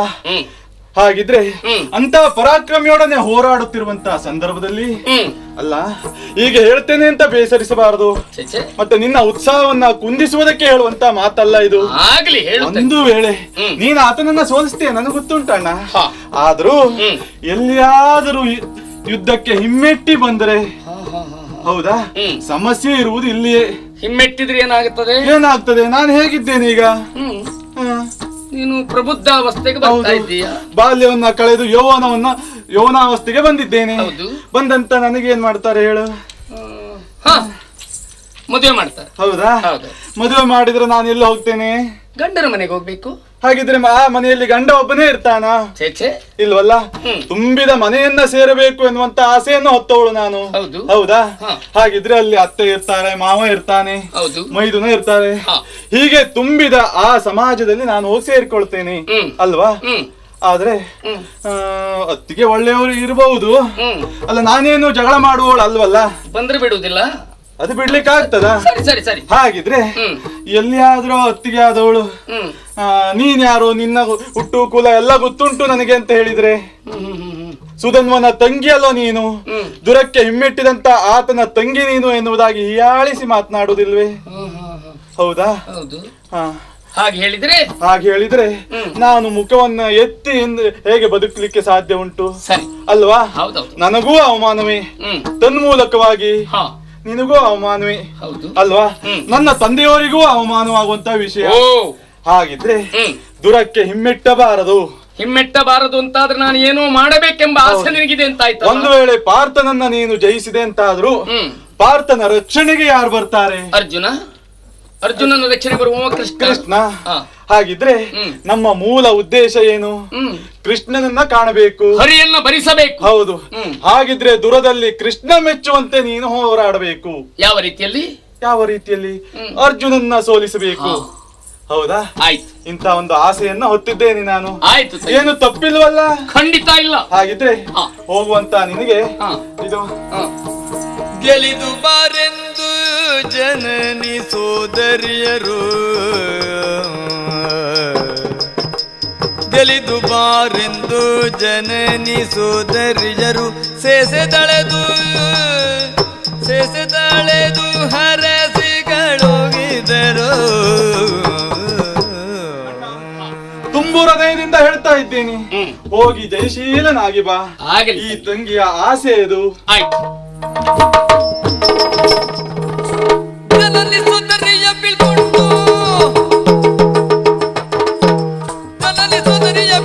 ಸುಧನ್ವನು ತನ್ನಯ ಮಂದಿರ ಕೈ ತರಲು ಅನಿತರೊಳಾತನ ರಾಣಿ ಪ್ರಭಾವತಿ ಕನಕದ ಪಾತ್ರೆಯೊಳೋದಿದ್ದ. ಸಹೋದರಿಯಿಂದ ಶುಭ ಹಾರೈಕೆಯನ್ನ ಪಡೆದದ್ದಾಯ್ತಲ್ಲ, ಇನ್ನು ನನ್ನದೊಂದು ಕರ್ತವ್ಯವಿದೆ. ಇವರೆಲ್ಲರಿಗೆ ತಿಳಿಸಿದ ನಾನು ನನ್ನ ಹೆಂಡತಿಗೆ ಹೇಳದೇ ಹೋಗೋದಕ್ಕೆ ಸಾಧ್ಯ ಉಂಟಾ? ಅದಕ್ಕಾಗಿ ಪ್ರಭಾವತಿ ಮದುವೆಗೆ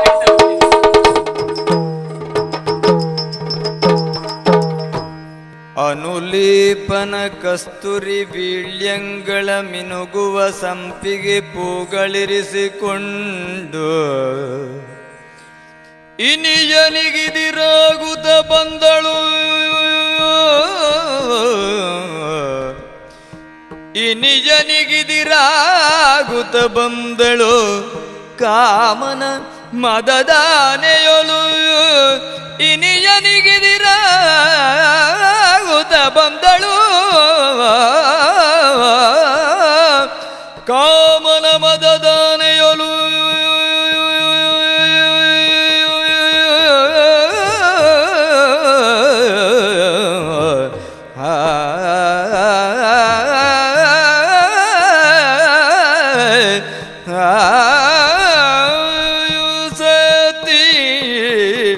ಶಿರೋಮಣಿ ಪ್ರಭಾವತಿ ಸೊಬಗೇನಲೆ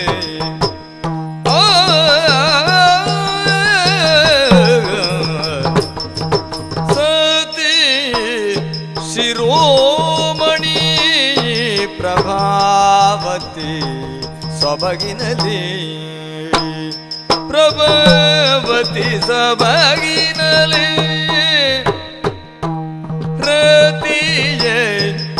ಸೋಲಿಪ ರೂಪಿನತಿ ಸೊಗಸಿನಲಿ ಸೋಲಿಪ ರೂಪಿನತಿ ಸೊಬಗಿನಲಿ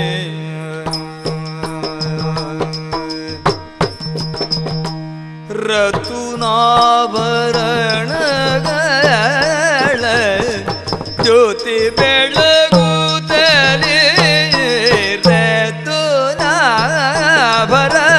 ರತುನಾಭರಣಗಳ ಜ್ಯೋತಿ ಬೆಳಗುತ್ತಲೇ ಪ್ರತಿಮದ ಗಜದಂತೆ ಗತಿಯ ನೀಡುತ್ತಲೇ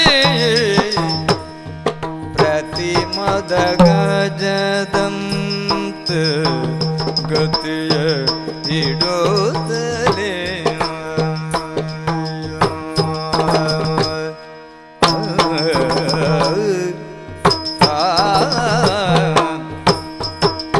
ಚತುರತೆಯ ನಿರೆಯುಡುಗೆ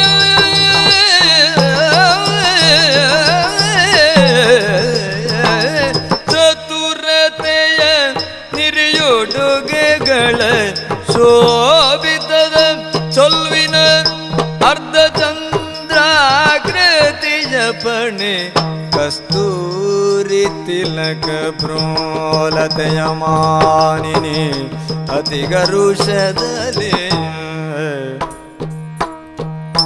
ಅರ್ಧಚಂದ್ರಾಕೃತಿಯ ಪಣೆ ಕಸ್ತೂರಿ ತಿಲಕ ಪ್ರೋಲತೆಯ ಮಾನಿನಿ ಅತಿ ಗರುಷದಲ್ಲಿ ಪತಿಗೆ ಇದಿರಾಗುತ್ತ ಬಂದಳು ಪ್ರಭಾವತಿ ಪತಿಗೆ ಇದಿರಾಗುತ್ತ ಬಂದಳು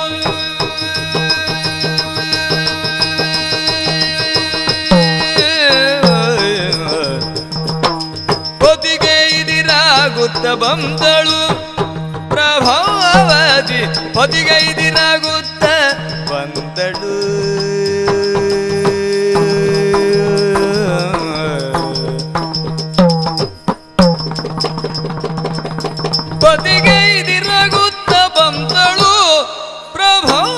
ಪ್ರಭಾವತಿ ಪತಿಗೈದಿರಾಗುತ್ತೆ ಸತಿ ಶಿರೋಮಣಿ ಪ್ರಭಾವತಿ, ಸತಿತ್ವದ ಸಾರ್ಥಕತೆಯ ಬದುಕು ಅದು ಸುಪುತ್ರರನ್ನ ಪಡೆದಾಗ ಆ ಭಾಗ್ಯ ನನ್ನ ಪಾಲಿಗೆ ಬಂದಿಲ್ಲ. ಆದಷ್ಟು ಬೇಗ ಆ ಭಾಗ್ಯ ಬರಲಿ ಎಂಬುದಾಗಿ ಭಗವಂತನಲ್ಲಿ ಪ್ರತಿ ದಿವಸದ ಪ್ರಾರ್ಥನೆ ನನ್ನದು. ಸೀರೆಯನ್ನು ನೆರೆ ಇಟ್ಟು ಈ ಬಗೆ ಆಭರಣದ ಅತಿಯಾದ ತೊಡುವಿಕೆ ಅಷ್ಟೇ ಏಕೆ, ಕೈಯಲ್ಲಿ ಹಿಡಿದಿರುವಂತಹ ಬಂಗಾರದ ಹರಿವಾಣದಲ್ಲಿ ಸಂಪಿಗೆ ಹೂವನ್ನೇ ಇರಿಸಿ ತಂದ ಈ ಬಗೆ ಯಾರಿಗೂ ಆಶ್ಚರ್ಯ ಆಗಿರಬಹುದು. ಅದು ಯಾಕೆ, ಸದ್ಯದಲ್ಲಿ ಅದುಗುಟ್ಟು ನಾನು ನಿರೀಕ್ಷಿಸ್ತಾ ಇರುವಂಥದ್ದು ನನ್ನ ಪತಿ ವೀರ ಸುಧನ್ವರನ್ನ. ಹೊತ್ತಿಷ್ಟ ಆಯ್ತು, ಇನ್ನು ಯಾಕೆ ಬರಲಿಲ್ಲ? ಎಷ್ಟೊತ್ತಿಗೆ ಬರ್ಬೋದವರು?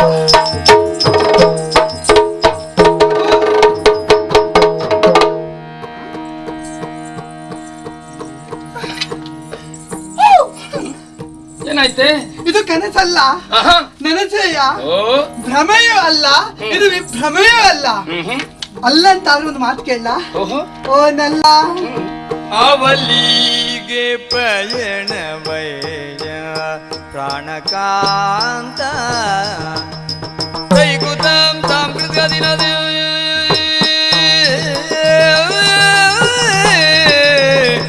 ಅವಲಿಗೆ ಪಯಣವಯ್ಯ ಪ್ರಾಣಕಾಂತ ಓ ಅವಲ್ಲಿಗೆ ಪಯಣವಯ್ಯ ಪ್ರಾಣಕಾಂತ ರಾಜ ಠೀವಿಯಿಂದ ಹೊರಟಿರಲ್ಲಿ ಪ್ರಾಣಕಾಂತ ರಾಜ ಠೀವಿಯಿಂದ ಹೊರಟಿರಲ್ಲಿ ಪ್ರಾಣಕಾಂತ ರಾಜ ಠೀವಿಯಿಂದ ಹೊರಟಿರಲ್ಲಿ ಪ್ರಾಣಕಾಂತ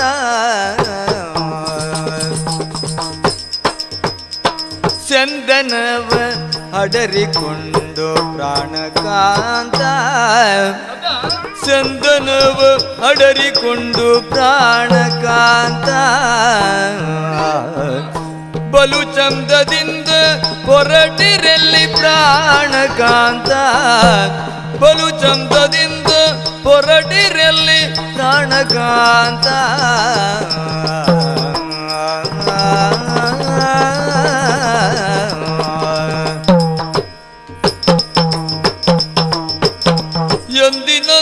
ಎಂದಿನಂದವಲ್ಲವಿಂದು ಪ್ರಾಣಕಾಂತ ಎಂದಿನಂದವಲ್ಲವಿಂದು ಪ್ರಾಣಕಾಂತ ಮನಗೆ ಸಂದೇಹಗೊಳ್ಳದೆ ನೀನು ಪ್ರಾಣಕಾಂತ ಬೇಳು ಅವಲ್ಲಿಗೆ ಪಯಣವಯ್ಯ ಪ್ರಾಣಕಾಂತ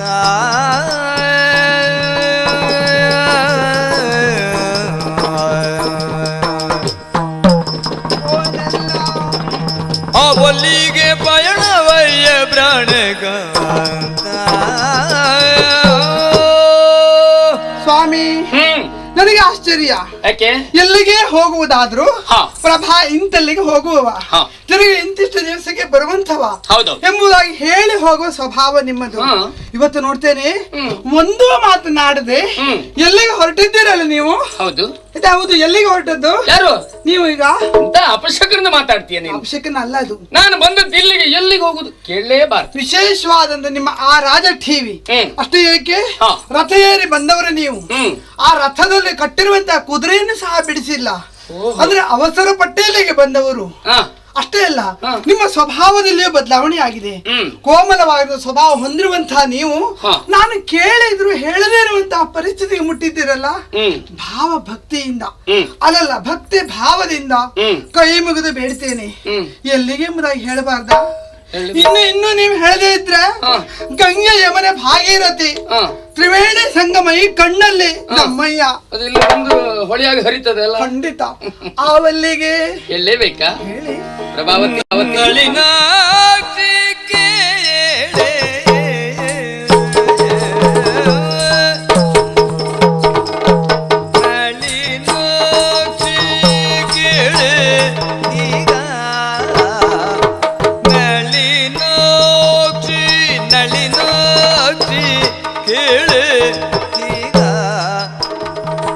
ನಾರ ನೋಟನೆ ಕಲಗ ಕೈದುವೇನು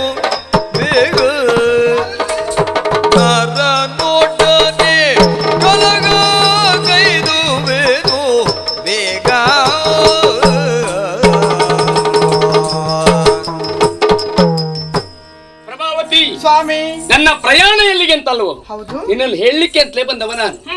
ಆದರೂ ವಿಷಯದಲ್ಲಿ ಕುತೂಹಲ ಬರ್ಲಿ ಅಂತ ಇಷ್ಟೊತ್ತು ಕಾಯಿಸಿದೆ. ಕುತೂಹಲ ಇದೆಯಲ್ಲ. ಹೌದೌದು. ಮೈಯೇ ಕಿವಿ ಆಗಿಸಿಕೊಂಡು ಕಾಯ್ತಾ ಇದ್ದವಳು ನಾನು. ನಮ್ಮ ಚಂಪಕಾವತಿ ನಾಡಿನಲ್ಲಿ ಎಲ್ಲೆಲ್ಲಿಯೂ ಗದ್ದಲ ಪ್ರಾರಂಭವಾಗಿದೆ. ಯಾಕೆ? ಯುದ್ಧದ ಸಿದ್ಧತೆಗಳು ನಡೆದಿದೆ. ಕೇಳಿಬಲ್ಲೆ. ಪಾಂಡವರ ಅಶ್ವಮೇಧದ ಪ್ರಯುಕ್ತ ಬಿಟ್ಟಂತ ಕುದುರೆಯನ್ನ ಕಟ್ಟಿದವನನ್ನ ತಂದೆ. ಸರಿ. ಯುದ್ಧದ ನೇತಾರನಾಗಿ ನಾನು ಹೊರಟು ನಿಂತಿದ್ದೇನೆ. ಹೌದಾ? ಸಮರ್ಥನಾದಂತ ಪಾರ್ಥ ಆ ಅಶ್ವದ ಬೆಂಗಾವರಿಗಾಗಿ ಬಂದಿದ್ದಾನೆ. ಆ ಅರ್ಜುನನಲ್ಲಿ ಹೋರಾಡುವುದಕ್ಕಾಗಿ ನಾನು ಹೊರಟು ನಿಂತಿದ್ದೇನೆ. ಕಳವಳಿಸಬೇಡ ಮನದೇ, ಕಳವಳಿಸಬೇಡ ಮನದಿ, ಕುಂತಿಸುದ ಗಳುಕುವವನಲ್ಲರುಳದಿ, ಕುಂತಿಸುದ ಗಳುಕುವವನಲ್ಲರುಳದಿ, ಕಳವಳಿಸಬೇಡ ಮನದಿ, ಕುಂತಿಸುದ ಗಳುಕುವವನಲ್ಲರುಳದಿ. ಅರ್ಜುನನಲ್ಲಿ ಯುದ್ಧ ಎಂದಾಕ್ಷಣ ಶಿವ ಶಿವ ಎಂಬಂತ ಉದ್ಗಾರ ತನ್ನಿಂದ ತಾನೇ ನಿನ್ನಿಂದ ಉದ್ಭವವಾಯಿತು. ನಿಜವಾಗಿ ಅವನ ಸಾಹಸವನ್ನ ಯಾರು ಮೆಚ್ಚಲೇಬೇಕು. ಪುರುಷರು ಬಿಡು, ಅಂತಃಪುರದಲ್ಲಿ ವಾಸವಾಗಿರುವಂತಹ ನಿನ್ನಂತ ಹಿಂಗಳಿರು ಸಹಿತವಾಗಿ ಅರ್ಜುನ ಎಂದಾಕ್ಷಣ ಶಿವ ಶಿವ ಎನ್ನುವಂತಹ ಆ ಪರಿಸ್ಥಿತಿ ಉಂಟಾಗುತ್ತದೆ ಅಂತಾದ್ರೆ ಅವನ ಸಾಮರ್ಥ್ಯವನ್ನು ಮೆಚ್ಚಲೇಬೇಕು. ಪ್ರಭಾವತಿ, ಕುಂತಿಸುತ್ತ ಗಳುಕುವವನಲ್ಲ ರಣದಿ, ಯಾವ ಕಾರಣದಲ್ಲೂ ರಣದಲ್ಲಿ ಹಿಮ್ಮುಖನಾಗಲಾರೆ, ಅಳುಕಲಾರೆ, ಗೆದ್ದೇ ಬರುತ್ತೆ. ಕಾಂತ ಕೇಳೇನ ಸೊಲ್ಲ,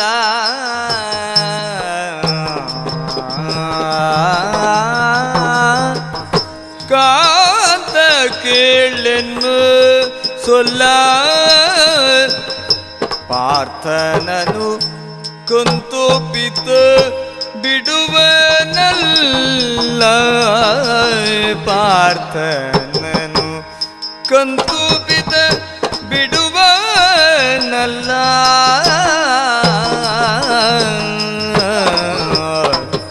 ಎಂತು ಗೆಲುವಗುದೋ ನಿನಗೆ, ಎಂತು ಗೆಲುವಗುದೋ ನಿನಗೆ ಸ್ವಾಮಿ, ಎಂತು ಗೆಲುವಗುದೋ ನಿನಗೆ. ಶ್ರೀಕೃಷ್ಣ ಸಂತಸದಿ ಸಾಧ್ಯ ನಮಗೆ, ಶ್ರೀಕೃಷ್ಣ ಸಂತಸದಿ ಸಾಧ್ಯ ನಮಗೆ.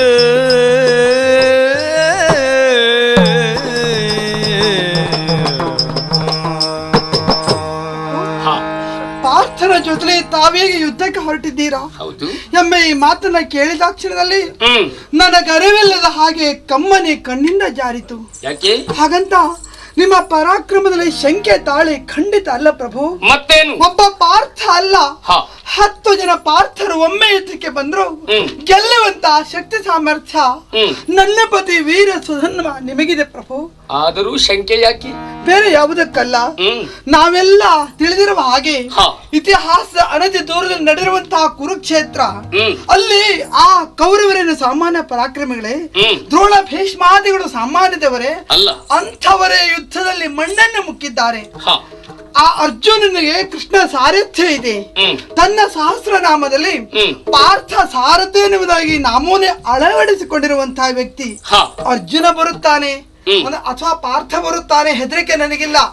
ಆ ಅರ್ಜುನ ಜೊತೆಯಲ್ಲಿ ಕೃಷ್ಣ ಬರುತ್ತಾನಲ್ಲ. ಸೆಣಸಿ ಕೃಷ್ಣಾರ್ಜುನರನ್ನು, ಸೆಣಸಿ ಕೃಷ್ಣಾರ್ಜುನರನ್ನು ಸಾಗಸದಿ ತಣಿಸಿ ಹಿಮ್ಮೆಟ್ಟಿಸುವೆನು, ಸಾಗಸದಿ ತಣಿಸಿ ಹಿಮ್ಮೆಟ್ಟಿಸುವೆನು. ಪರಿತರು ದಿನವಲ್ಲಿದು ರವಿಶದಿಯುಳ್ಳನಗ ಸತ್ಕೀರ್ತಿ ಬಹುದು. ಪ್ರಭಾವತಿ, ಈ ವಿಷಯವನ್ನು ನಾನು ತಿಳಿದಿದ್ದೇನೆ. ಕೃಷ್ಣ ಬರಬೇಕೆಂಬುದೇ ನಮ್ಮೆಲ್ಲರ ಆಶಯ. ಮೂಗನ್ನ ಹಿಡಿದು ಎಳೆದಾಗ ಹೇಗೆ ದೇಹ ಬರುತ್ತದೋ, ಕರುವೊಂದು ಅಂಬ ಅಂತ ಕೂಗಿದಾಗ ತಾಯಿ ಹಸು ಎಲ್ಲಿದ್ರು ಹೇಗೆ, ಪಾರ್ಥನ ಅಳಲಿನ ಧ್ವನಿಯನ್ನ ಕೇಳಿ ಎಲ್ಲೇ ಇದ್ರು ಕೃಷ್ಣ ಬರಬೇಕು.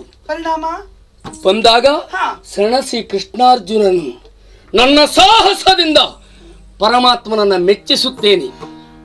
ಹಾಗೆ ಹೋರಾಡಿ ಹೋರಾಡಿ ಕೊನೆಯ ಉಸಿರಿರುವ ತನಕವೂ ಹೋರಾಡುತ್ತಿರುವ ಕಾಲದಲ್ಲಿ ನನ್ನ ಪಾಲಿಗೆ ಜಯ ಸಿಗಲಿಲ್ಲ ಅಂತಾದ್ರೆ ಹಿಮ್ಮಡಿ ಇರಲಾರೆ. ಕೊನೆಯ ಕಾಲದಲ್ಲಿ ವೀರ ಸ್ವರ್ಗವನ್ನು ಸೂರೆಗೊಳ್ಳುತ್ತೇನೆ. ತಪ್ಪಿಬಿದ್ರೆ ನೀವೀಗ ಯಾಕೆ ಇದನ್ನೆಲ್ಲನರಿದೆ ನಿಜವ,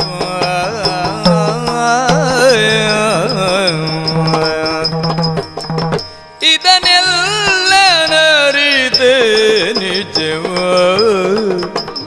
ಸುತಹೀನ ಗುದಿಸುವುದೇ ಕೈವಲ್ಯವು ಸುತಹೀನ ಗುದಿಸುವುದೇ ಕೈವಲ್ಯವು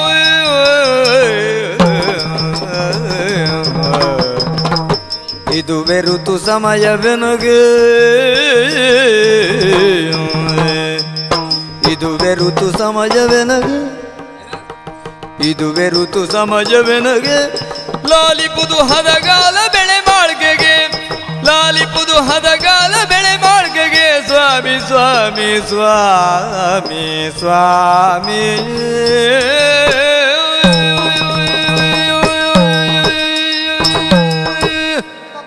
ನೀವು ಹೇಳಿದ್ರಲ್ಲ ಮೋಕ್ಷವನ್ನು ಸೂರೆಗೊಳ್ಳುತ್ತೇನೆ. ಹೌದು ಅಂತ ಹೌದೇನು? ಯಾಕಾಗುದಿಲ್ವೇ? ಸಾಧ್ಯವೇ ಇಲ್ಲ. ಯಾಕಾಗುದಿಲ್ಲ? ಹೇಳಿದ್ದ ಅಲ್ಲಿ ಒಂದು ಮಾತನ್ನ, ಅಪುತ್ರಸ್ಯ ಗತಿರ್ನಾಸ್ತಿ. ಹೌದು. ಯಾರಿಗೆ ಮಕ್ಕಳಿಲ್ಲವೋ ಅವರಿಗೆ ಗತಿ ಇಲ್ಲ. ಈಗ ಹಾಗೊಮ್ಮೆ ಏನಾದ್ರೂ ಅನಾಹುತ ಆದ್ರೆ ಅದೆಲ್ಲಿ ಸ್ಥಾನ ನಿಮ್ಮ ಪಾಲಿಗೆ ಸಿಕ್ಕುದಿಲ್ಲ ಅಂತ ಸಿಗುದಿಲ್ಲ. ಇಷ್ಟೇ ಹೇಳಿಲ್ಲ ಬಲ್ಲವರು. ಮತ್ತೇನ್ ಹೇಳಿದ್ದಾರೆ? ರಣಕ್ಷೇತ್ರದಲ್ಲಿ ವೀರ ಕ್ಷತ್ರಿಯ ಮಡಿದನಾದ್ರೆ ಅವನಿಗೆ ವೀರ ಸ್ವರ್ಗ. ಇದಕ್ಕೆ ಅರ್ಥ ಏನು? ಸುಳ್ಳಲ್ಲ, ಅದು ಹೌದು. ಅದು ಹೌದು, ಇದು ಹೌದು. ಹಾಗಿದ್ರೆ ಹೀಗೆ ಅದು ಅಪುತ್ರಸ್ಯ ಗತಿರ್ನಾಸ್ತಿ ಎನ್ನುವುದು ಗಂಡಸರ ಅಂತ ನಿಮಗಿಂತ ನಮಗೆ ಹೆಚ್ಚಿಗೆ ಅನ್ವಯವೋ ಏನು? ಅದಕ್ಕೆ ಒಂದು ಸುಲಭವಾದ ಮಾರ್ಗ ಇದೆಯಲ್ಲ. ಹೌದಾ? ಏನದು? ಬನ್ನಿಲ್ಲಿ. ಬುದ್ಧಿವಂತನಾದ ಒಬ್ಬ ರೈತ, ಆತ ಈ ಭೂಮಿಯನ್ನ ಉತ್ತಿ ಬಿತ್ತುವುದು ಯಾವ ಮಳೆಯಲ್ಲಿ? ಆರಾದ್ರ ಮಳೆಯಲ್ಲಿ. ಹೌದಾ? ಆರಿದ್ರ ಮಳೆಯಲ್ಲಿ ಈ ಭೂಮಿನ ಉತ್ತಿ ಬಿತ್ತರೆ ಒಳ್ಳೆಯದಾಗಿರುವಂತಹ ಫಲವನ್ನು ಪಡೀಲಿಕ್ಕೆ ಸಾಧ್ಯ. ಹೌದು. ಹೌದು ಅಂತ ಹೇಳಿದ್ದ, ಅಲ್ಲ ಅಂತ ಯಾರು ಹೇಳಿದ್ದಾರೆ? ನಿಮಗೆ ಹೇಳಿದ್ದ. ನನಗೆ ಹೇಳಿದ್ದ? ಯಾಕೆ? ನೀವು ರೈತ ಇದ್ದ ಹಾಗೆ ನಾನು ಹೊಸದಾಗಿ ಹೇಳಬೇಕಾ? ಅಂದ್ರೆ ಅದು ಪುತ್ರ ಭಿಕ್ಷೆಯನ್ನು ನೀಡಿ ನಿನ್ನೊಡನೆ ದಿನ ಕಳೆಯಲು ನಿನ್ನೊಡನೆ ದಿನ ಕಳೆಯಲು ಪಿತರಾಜ್ಯ ಇನ್ನು ತನಗಿಯುವುದು ಕೇಳು, ಪಿತರಾಜ್ಯ ಇನ್ನು ತನಗಿಯುವುದು ಕೇಳು. ಮುನ್ನವರೊಡಿಗನು ಜನಕ ನಾ ಭೋಗ ತಂದೆ ಒದಗಲು ಸೈನಿಕ. ನೀನು ಹೇಳಿದ ವಿಷಯ ಹೌದು, ಆದ್ರೆ ನನಗೀಗ ಸಮಯವಿಲ್ಲ. ಸ್ವಲ್ಪ ಯೋಚಿಸಿ ನೋಡು. ಆರಾದ್ರ ಮಳೆ ಕಳೆದು ತುದಿ ಮಳೆ ವಿಷಾಕ್ಕೆ ಒದಗುತ್ತಾ ಬಂತು. ವಿಷಾಕ್ಕೆ ಮಳೆಯಲ್ಲಿ ಬೀಜ ಬಿತ್ತರೆ ಏನಾಗುತ್ತದೆ? ಫಲ ಎಲ್ಲಷ್ಟು ಇಲ್ಲ. ನನ್ನ ಪರಿಸ್ಥಿತಿ ಹಾಗೆ ಆಗಿದೆ. ಯಾಕೆಂದ್ರೆ ಯುದ್ಧೋತ್ಸಾಹದಲ್ಲಿದ್ದವ ನಾನು, ಯುದ್ಧದ ನೇತಾರ ನಾನು, ತಂದೆಯ ಆಜ್ಞೆ ನನ್ನ ಪಾಲಿಗೆ ಆಗಿದೆ. ಅವನಿಗೆ ಹೇಳ್ತೇನೆ, ಮಾವ ಹೀಗಿದ್ದು ಹೀಗೆ ಉಂಟು, ಹೀಗಿದ್ದು ಹೀಗೆ ಉಂಟು, ಅದ್ರಿಂದ ಹೀಗೆ. ಅಯ್ಯೋ, ಹೀಗಿದ್ದು ಹೀಗುಂಟು ಅಂದ್ರೆ ಹಾಗಿದ್ದ ಹಾಗುಂಟು ಅಂತ ಈಗ ಮೊದಲೇ ಹೇಳಾಗಿದೆ. ಅದಕ್ಕೆ ಪ್ರಯೋಜನ ಆಗ್ಲಿಕ್ಕಿಲ್ಲ. ಅದಕ್ಕೆ ಪಿತನಾಜ್ಞೆಯನ್ನ ಎಂದು ನಾನು ಮೀರಲಾರೆ, ನಿನ್ನ ಮಾತಿಗೆ ಈಗ ಒಪ್ಪಲಾರೆ. ಬಿಡನು ನಿನ್ನ ಬಿಡನು ಬಿಡನು ನಿನ್ನ ಚೆನ್ನ ಕೂಡೊಡಗೂಡು ಕೂಡು ಮುನ್ನ ತಡ ಎಂದು ಬಿಗಿದಪ್ಪುದ ಕಾಂತನನ್ನು ಒಡಬಡಿಸಿದಳು ಒಪ್ಪುದ.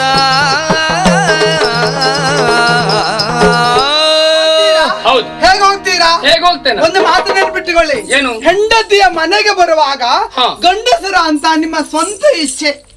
ಈ ಮನೆಯಿಂದ ಹೊರಗೆ ಹೋಗುವಾಗ ನಮ್ಮ ಅಪ್ಪಣೆ ಇಲ್ಲದೆ ಹೋಗಿ ನೋಡುವ. ಈ ಮನೆಗೆ ಯಜಮಾನತೆ ನಾನು. ನೀನಲ್ಲ. ಹೇಗೆ ಹೋಗ್ತೀರಿ? ಹೌದಾ? ಹೇಗೆ ಹೋಗ್ತೇನೆ ನೀವು ನೋಡ್ತಾ ಇರು. ನಾನು ಹೀಗೆ ಹೋಗ್ತಾ ಇರ್ತೇನೆ. ನೋಡ ಹೋಗಿ. ಹೌದಾ? ಹೋಗಿ ನೋಡ. ಬಿಡನು ಬಿಡನು ನಿಮ್ಮ ಬಂದಿಡುವಂತ ಶಕ್ತಿ ಸಾಮರ್ಥ್ಯ ಖಂಡಿತ ನನ್ನ ಪಾಲಿಗೆ ಇಲ್ಲ ಪ್ರಭು. ಅಧರ್ಮದ ಹಾದಿಯಲ್ಲಿ ಹೋಗದ ಹಾಗೆ ನಿಮ್ಮನ್ನ ತಡೆಯುತ್ತೇನೆ ಎಂಬುದಾಗಿ ನನ್ನ ಮಾತಿನ ಅರ್ಥ. ಮದುವೆ ಆಗಿ ಇಷ್ಟು ವರ್ಷಗಳಾದ್ರೂ ಪ್ರಭಾವತಿಯ ಮನಸ್ಸಿನ ಧ್ವನಿಯೇನು ಎಂಬುದಾಗಿ ನಿಮ್ಗೆ ಅರ್ಥ ಆಗದೆ ಹೋಯ್ತಾ? ಕೇವಲ ಕಾಮದ ತ್ರಷೆಯಿಂದಾಗಿ ಈ ಮಾತನ್ನ ಆಡಿದೆ ಎಂಬುದಾಗಿ ಭಾವಿಸಿಕೊಂಡ್ರ? ಮದುವೆ ಆ ಸಂದರ್ಭ ನಿಮಗೆ ನಾನು ಧಾರೆ ಎರೆದು ಕೊಡುವಾಗ ಮಕ್ಕಳನ್ನ ಪಡೆದು 2 ಕುಲವನ್ನು ಉದ್ಧರಿಸ ಎಂಬುದಾಗಿ ತಂದೆ ಆಶೀರ್ವದಿಸಿದ ಆ ಪುರೋಹಿತರು ಹಾಗೆ ಹೇಳಿದ್ರು. ಅವರ ಆಶೀರ್ವಚನದ ಹಾಗೆ ನಡೆಯಬೇಕೆಂಬುದಾಗಿ ನಾನು ಭಾವಿಸಿದ್ರೆ ಅದು ನನ್ನದ ಅಪರಾಧವಾ? ನಿಮ್ಮ ತಾಯಿ ಆಗಿರುವಂತಹ ಸುಗರ್ಭಾದೇವಿ ನಿಮ್ಮಂತಹ 4 ಜನ ಮಕ್ಕಳನ್ನು ಹಡೆದು ತನ್ನ ಹೆಸರನ್ನ ಸಾರ್ಥಕತೆ ಪಡಿಸಿಕೊಂಡಳು. ಅತ್ತೆಯ ಆದರ್ಶದ ಹಾದಿಯಲ್ಲಿ ಸೊಸೆಯ ಅಂತ ಪ್ರಭಾವತಿ ನಡೆಯಬೇಕೆಂಬುದಾಗಿ ಭಾವಿಸಿದ್ರೆ ನನ್ನದು ಅಪರಾಧವಾ? ನನ್ನೊಬ್ಬಳ ಕಾರಣದಿಂದಾಗಿ ನಿಮ್ಮ ಈ ವಂಶ ಇಲ್ಲಿಗೆ ನಿಲ್ಲಬಾರದೆಂಬ ಆ ಆಸೆಯಿಂದಾಗಿ ನಾನು ಈ ವಾಂಛೆಯನ್ನು ವ್ಯಕ್ತಪಡಿಸಿದೆ. ಅದು ನನ್ನದು ತಪ್ಪಾ? ಪ್ರಭು, ಲೋಕದ ಜನತೆಯಲ್ಲ ನನ್ನನ್ನ ಬಂಜೆ ಬಂಜೆ ಎಂಬುದಾಗಿ ಬೊಟ್ಟೆಟ್ಟು ತೋರಿಸ್ತಾ ಇದ್ದಾರೆ. ಆ ಬಂಜೆ ಎನ್ನುವಂತಹ ಪಟ್ಟದಿಂದ ವಿಮುಖಳಾಗಬೇಕು ಎಂಬುದಾಗಿ ನಾನು ಭಾವಿಸಿದ್ರೆ ನನ್ನದು ತಪ್ಪ?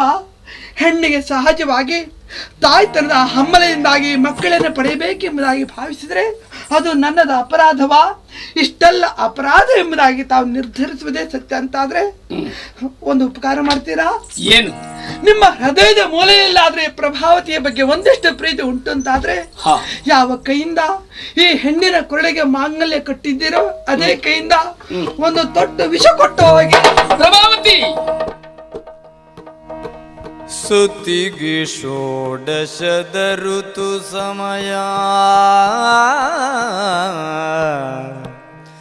ಸತಿಗಿ ಷೋಡಶದ ಋತು ಸಮಯ, ಏಕಾದಶಿ ವ್ರತ ಮಲಂಗ್ಯ ಶ್ರಾದ್ದ ಮಿನಿತೊಂದು ದಿನಮೇ ಸಂಗತ ಮಾದೊಡೆಂದು ಕರ್ತವ್ಯವೆನೇ, ಪೈತೃಕದ ಶೇಷಾನ್ನಮಾಘ್ರಾಣಿಸೆ ಕೃತ ಭೋಜ್ಯ ಮಾದಪುದು,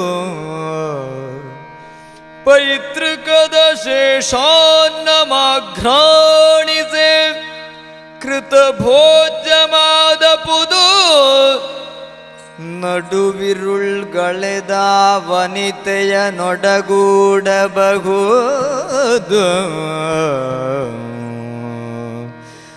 ನಡುವಿರುಳ್ಗಳೆದ ವನಿತೆಯ ಒಡಗೂಡಬಹುದು, ಅದರಿಂದ ಧರ್ಮ ಪದ್ಧತಿಯ ಈಕ್ಷಿಸಲಿವಳ ಇಂದು ಮೀರುವುದು ಮತವಲ್ಲ, ಧರ್ಮ ಪದ್ಧತಿಯ ನೀಕ್ಷಿಸಲಿವಳ ಇಂದು ಮೀರುವುದು ಮತವಲ್ಲ ಎಂದವೋ ತಿಳಿದನೋ.